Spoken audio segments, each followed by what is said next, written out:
দিয়ে দিলাম কড়াইতে সর্ষের তেল।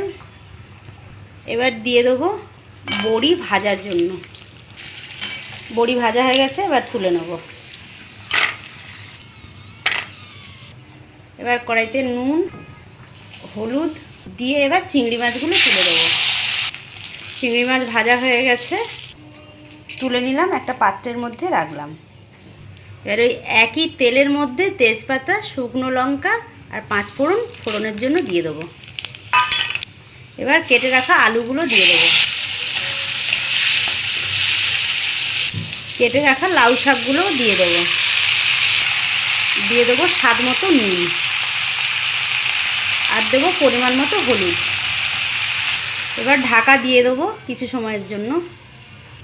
এবার ঢাকনাটা খুলে নেব, ভালো করে নাড়িয়ে চাড়িয়ে নিয়ে এবার বড়িগুলো দিয়ে দেবো, সঙ্গে চিংড়ি মাছটাও দিয়ে দেবো। তরকারি হয়ে এসছে, এবার দিয়ে দেবো সরষে পোস্ত বাটা।